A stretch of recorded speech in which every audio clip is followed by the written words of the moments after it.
Tu sais, parfois, on regarde ce qu'on fait, on évalue nos gestes, nos décisions, nos paroles, et on oublie de sentir pourquoi on les fait. Parce que chaque action, chaque mot, chaque silence porte une intention. Elle est visible ou cachée. Et c'est cette intention-là qui raconte vraiment ce qu'on est.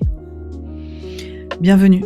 Aujourd'hui, c'est capsule numéro 2, l'intention derrière le geste. Je suis Coralie, psychanalyste et psychosomatothérapeute, et à travers ces capsules, je partage une parole plus intime, plus personnelle, là où le soin, la conscience et la poésie se rencontrent. Je te remercie de m'écouter et je te souhaite un bon moment. Je l'ai souvent vécu. Alors faire pour bien faire, par habitude, par peur, par loyauté. Faire parce qu'il faut, parce qu'on attend de moi quelque chose. Mais l'intention derrière, elle n'était pas toujours juste. Parfois je dis oui pour éviter le conflit, je souris alors que je suis fatiguée, je donne alors que je suis vide, et extérieurement tout semble bien, mais intérieurement ça sonne faux. Un jour j'ai compris que le geste n'a de vérité que s'il est porté par une intention alignée. Une intention, c'est comme la racine invisible de l'action. C'est ce qui donne sens à ce qu'on fait, ce qui colore le mouvement.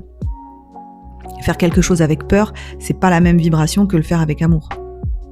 Dire je t'aime pour être rassuré, ça n'est pas la même chose que dire je t'aime parce que ça déborde du cœur.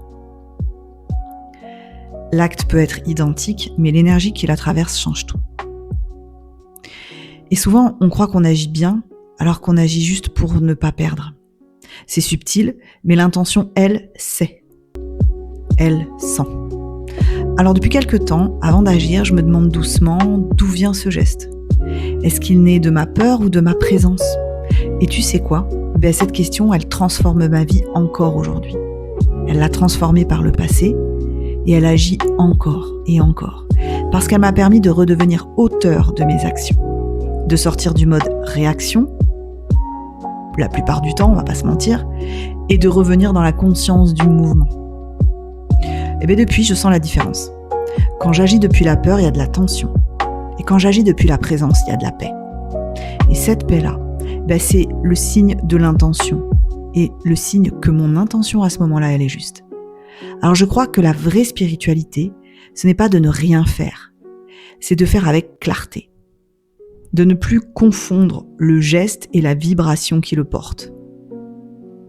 De choisir d'incarner l'amour, même dans les choses les plus simples.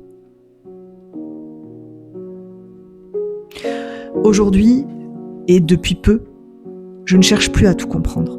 Je cherche juste à sentir. Et ce que je fais vient d'un endroit vrai, et je pense que c'est une question que je vais me poser quotidiennement. Est-ce que j'ai conscience que ce que je fais vient d'un endroit vrai ? Et si oui, alors c'est suffisant en fait. Parce qu'au fond, ce n'est pas ce que tu fais qui te définit. Contrairement à ce qu'on lit partout. C'est l'intention avec laquelle tu le fais qui te révèle. Parfois, on regarde ce qu'on fait, mais on oublie de sentir pourquoi on le fait. Chaque geste, chaque mot, chaque silence porte une intention. Elle est visible ou elle est cachée, je te l'ai déjà dit. Et souvent, c'est elle, l'intention, qui dit la vérité de ce qu'on est. Cette capsule intérieure, elle t'invite à un moment de recul, un instant de conscience, où l'on explore la racine invisible de nos actions. Parce que ce n'est pas seulement ce que tu fais qui te définit. Je te l'ai déjà dit. Une parole douce pour revenir à l'essentiel, agir depuis la présence, pas depuis la peur. Pour moi, c'est ça qui est important et qui nous révèle. Je te remercie de m'avoir écouté. N'hésite pas à t'abonner pour recevoir la prochaine capsule, à cliquer sur la petite cloche, à me suivre sur Instagram, à aller voir mon site internet et pourquoi pas me prendre rendez-vous avec moi, ce sera avec plaisir. Je te souhaite une belle journée, je te remercie de m'avoir écouté, je te dis à bientôt sur Présence en Soi.